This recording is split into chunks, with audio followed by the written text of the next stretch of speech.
Hello, friends, it's me, Sophie the Wisdom Dragon. And me, Minerva the Wisdom Owl. We're the Wisdom Pals here at Grace and Peace Lutheran Church. Normally, we're just here to help our young Christian friends understand what's happening at church and ask questions about the Bible. But this week is a little different. Correct, Minerva. This week is special because it is Vacation Bible School. That is my favorite week of the summer when we get to spend the whole week learning about God with our Christian friends from here at Grace and Peace and from all over because they can see us on the internet. Ooh, hello, Internet. We are so glad that you're going to be spending the week with us because we are going to be talking about a very tasty topic, God's dinner party. That's right, Minerva, and I, for one, am starving. I hope the food gets here soon. Garçon, waiter! Oh, Sophie and Minerva, what are you two doing here? What are we doing here? Well, we're here for VBS, of course, to tell our young Christian friends on the internet all about our God's big dinner party. Ooh, that's right. And I, for one, am hungry. Well, Minerva, Sophie, thank you so much for getting us started on VBS and being ready, but I'm afraid to tell you we're not going to be ready to eat for quite some time. Oh no, why not? Oh no, that's the bad news for me. I'm quite hungry. Well, I'm sorry to say, guys, we can't eat just yet because it takes a lot of preparation to get ready for a party, especially a big one like the one that we want to throw with our God. Have you two done anything to start getting ready for the party? Well, as I mentioned, I did get rather hungry. Well, Sophie, that's a good start, but I think it might take more than that for us to be ready for God's dinner party. Can you guys think of anything we might need? Well, Sophie got hungry, and I suppose we don't have any food. I guess it won't be much of a dinner party if we don't have any food to serve. Oh, well, you have a pretty good point there, Minerva. We're not going to have much of a dinner party without any food. So the first thing we're going to need for God's big party is some ingredients. Oh, well, how are we going to figure out what ingredients to get? That's a good question, Sophie. For that, I think we're going to need a recipe. You know, that actually reminds me of a really fun song. A song about all of the ingredients for a good life with God. Would you guys like to learn that? Well, why don't we learn it together? Sophie, you can come sit over here with me and Minerva. Why don't I teach you this song before we sing it with our friends in the Grace and Peace Band? Now, this song has two parts, and the first one goes like this. Gonna make a recipe, I just can't wait to start. It's not the kind you serve at meals, you make it in your heart. If you've ever tried it, you've got to have a taste. So come into the kitchen and we'll make a batch of praise. Great job, you two. Yeah. Are you ready to learn the second part? This part goes like this. First you take a cup of faith and turn it all around. Add some joy and laughter till it makes a bubbly sound. Mix in some agape love till it begins to ring. Pour into a willing heart and serve it to the King. Are you ready to sing it with our friends in the band?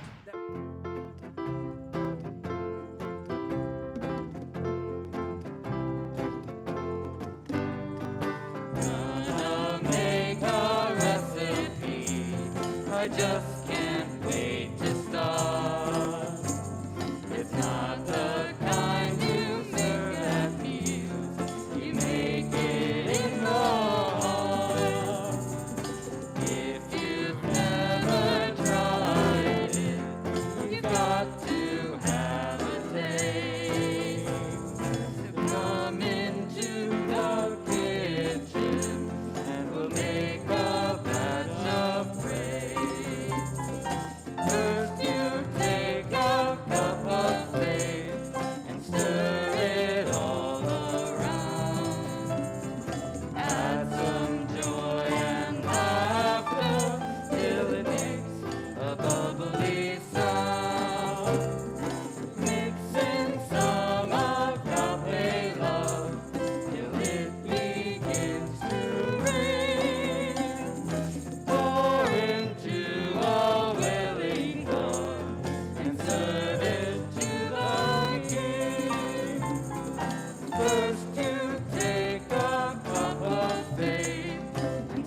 sure liked that song. Oh, yeah, me too. Although the recipe in that song was a little bit complicated. I hope the one that we have to follow has less steps. You know, I have a motto. It's keep it simple, Sophie.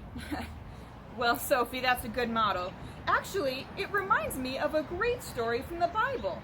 This is from the life of the prophet Elijah, who lived thousands of years ago. One time, he was hungry and looking for someone to help him make a simple loaf of bread.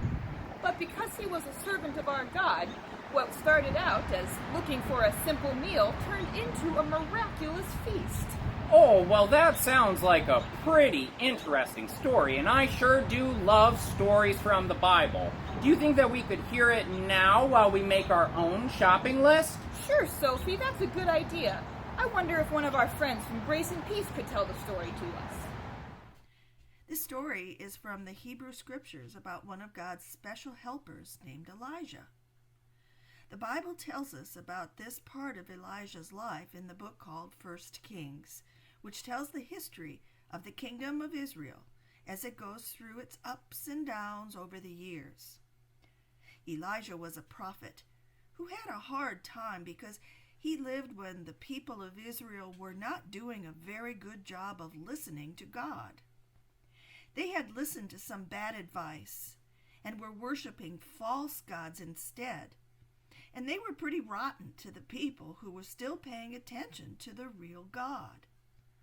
This made Elijah's job pretty tough because God sent him to get people to go back to worshiping the real God. Well, sometimes Elijah had to run away because he made people so mad, and this story is about one of those times. Elijah was living in the wilderness because he had just given the king some very bad news about a drought, and God told him to go and hide. And when the drought came, the little river that Elijah was hiding by dried up. So God told him to go to a nearby town so that he could find something to eat. Well, when Elijah got to town, he met a woman that he thought might be someone God meant to help him. And he asked her to bring him some water and a little bit of bread. But the woman did not want to give him anything. She said that she did not have any bread, just a little last bit of flour in her flour jar, and not even enough to make bread for herself and her son. She gave Elijah kind of a hard time for asking so much of someone he had just met. But God had a plan to help both this woman and Elijah. With encouragement from the prophet, the woman went home, and when she got to her kitchen and started baking, it turned out that there was more than enough. In fact, through a miracle of God, her jar of flour would never run out again. Even though she did not think there would be enough, she trusted God, and her trust was rewarded. God not only helped her feed the prophet Elijah, but kept her and her family full and healthy for years to come. Wow! You said that story was from the Bible? Well, that's some pretty interesting stuff. I'm not sure if I was that lady if I would have helped Elijah out, though. You know, as a dragon, I'm not very used to having to share my things with others. Ooh, well, I don't know about that, Sophie. Remember that time you had too much ice cream and you gave some to me? Oh, yeah! Well, I guess it's not so bad when I'm sharing things with my friends, but it can still be hard for me sometimes, especially with people I don't know. You're right, Sophie. Sometimes it can be hard for dragons and people to share the stuff we have because we want to hang on to it to make sure we have enough for ourselves and for our friends. But if we read some of the really interesting stories that our God has to tell us in the Bible, we can see that sharing is actually one of our God's favorite things, something that they want all of their children to be a little better at, just like Minerva is helping you to be, Sophie. Oh, well, I guess I never looked at it that way. I better try and put some of my dragon ways behind me. But did you say there are other stories in the Bible about this kind of thing? I might need another example if I'm really gonna get a hang of it.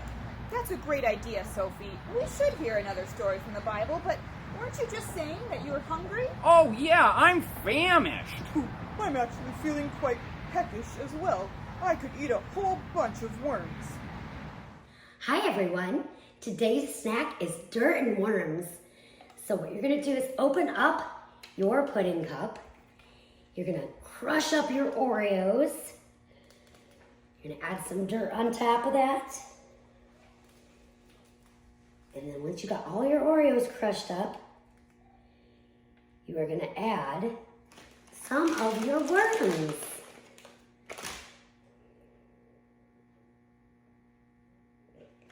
Maybe one more.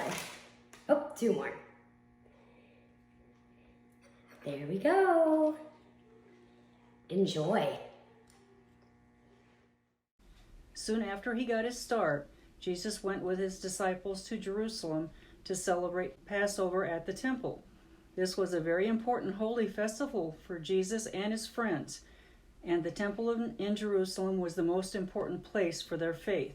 Unfortunately, Jesus got into some trouble during this trip. He headed home, but along the way he stopped in the land of Samaria. This story is about what happened during this pit stop. The place where Jesus and his disciples stopped is a town called Sychar. This town had a nice well that had been there for a long time. When they got there, it was about noon, and Jesus waited by the well while his disciples went into town to find some lunch.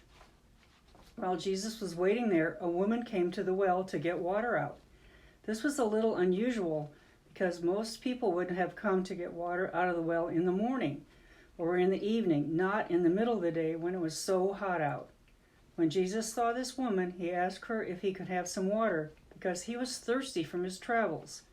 We might think this is a very simple request for a glass of water, but this woman couldn't believe what Jesus was saying to her. She grew up knowing a rule.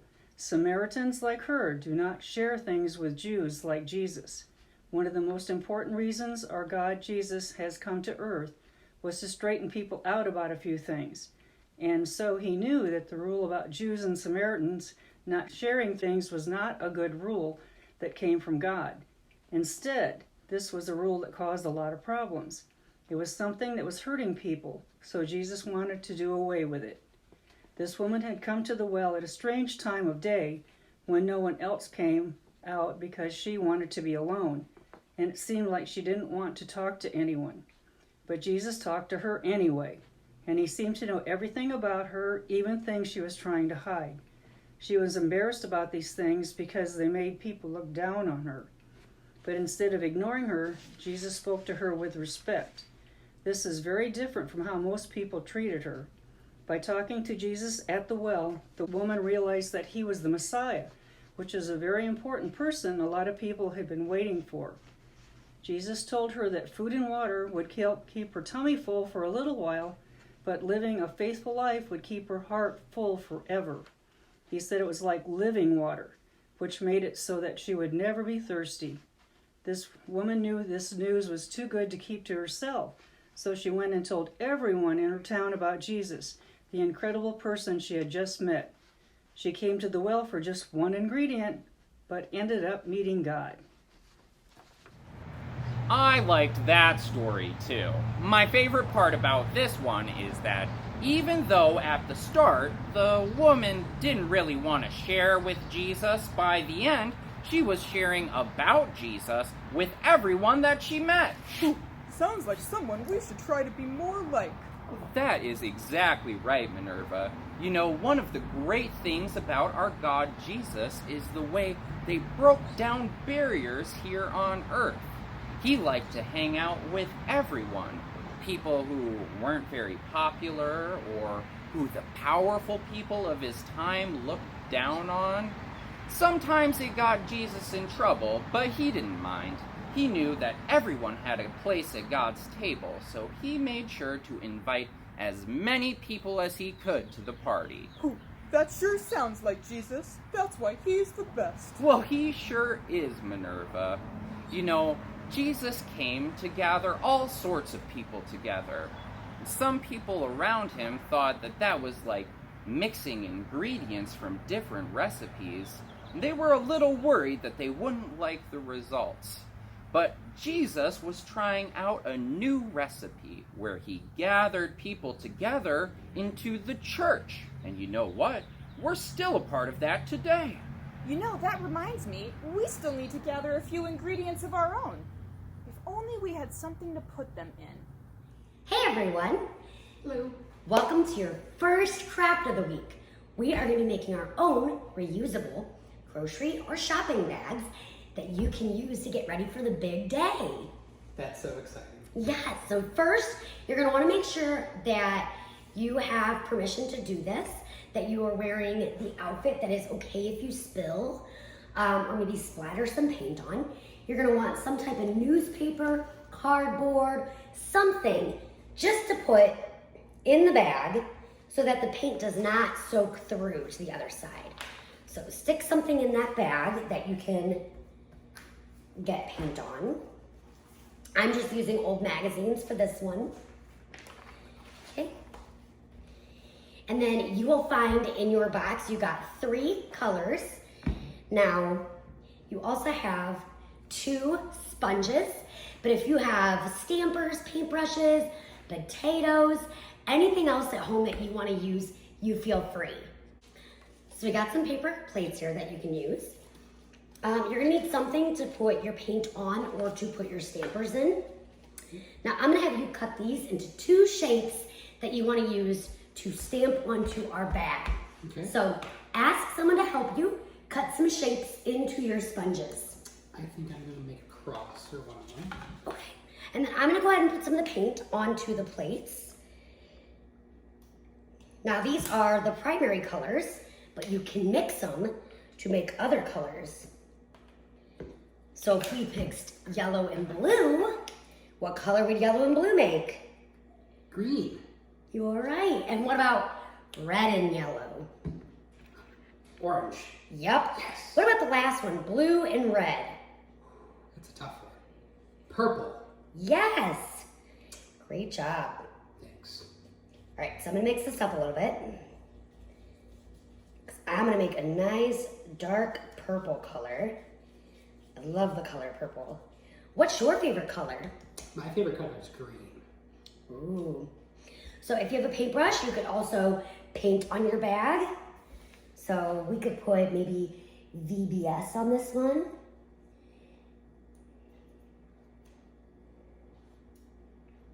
And then once he's done making the sponges, we can sponge the shapes onto the bag as well.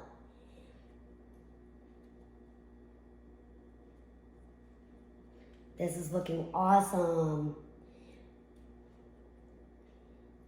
All right, so I just wrote VBS on mine. You could put your name on yours or whatever you wanted to put on yours. Now you might want to also get a napkin or a paper towel if you're gonna be changing colors a lot. So we have cross. All right, so we got a cross here. What color should I make the cross? Yellow? I'm gonna do yellow for the cross, you guys. So just make sure you get the whole thing in the yellow or whatever color you're doing so that it's all covered, okay?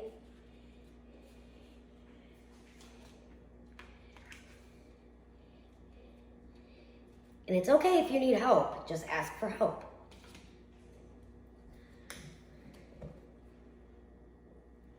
Okay, switch that around a little bit.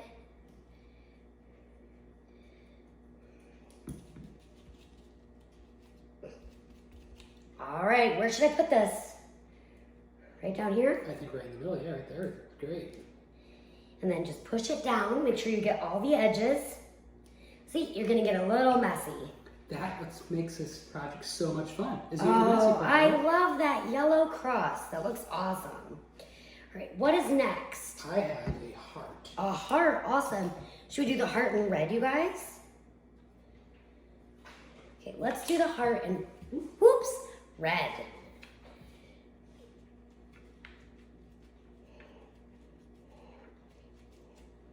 Okay, so once it's all covered, then you can go ahead and put it on there.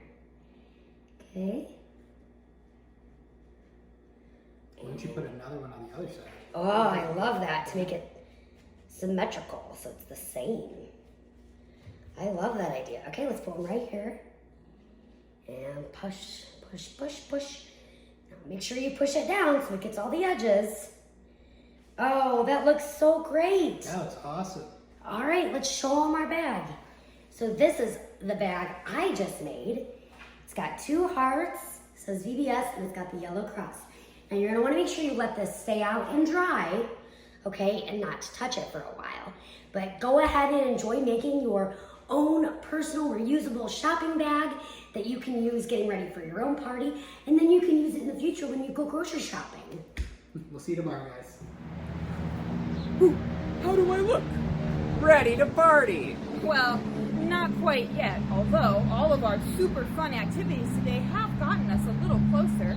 We learned about some of the ingredients we need, and we heard 2 great stories from the Bible. That's right, we heard a story about the prophet Elijah meeting a woman who would bake him some bread, and about our friend Jesus meeting a woman at the well and turning her expectations upside down. Ooh, it just goes to show, when it comes to a Jesus party, you never know who's going to be invited. That's exactly right, Minerva. And you know what? That actually reminds me of another song. This one's called United at the Table, and it's about how everyone is invited to God's table. Do you want to learn it together before we go sing it with our Grace and Peace band friends? Yes, please. Well, we're going to be singing this song all week long, so for today we'll just learn the chorus and the first verse. Now the chorus goes like this. United at the table, all our joy is joined in song. United in the faith, all our joy to God belongs. That's the chorus. Great job, guys. Now we'll sing the first verse. It's a little different. It goes like this. We will praise God, we will sing hallelujahs with hymns and with psalmody. We will praise God for the love that sustains us eternally. Great job, friends. Should we try it with the whole band?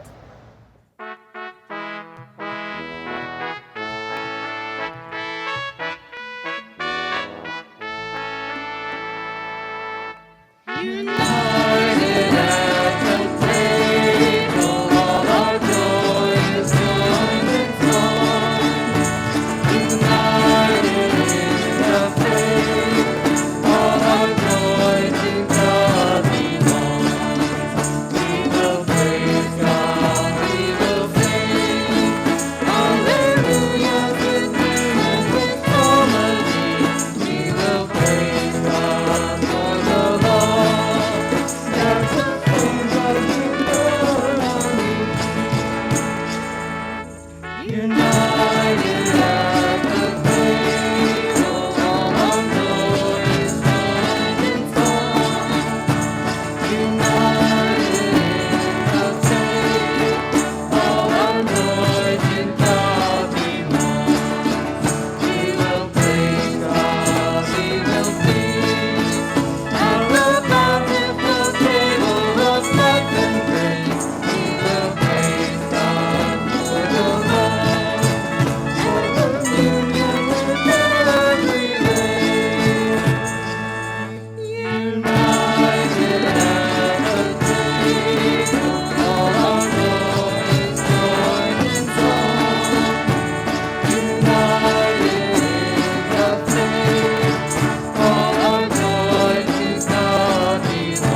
Thank you so much for joining us for our first day of VBS 2021.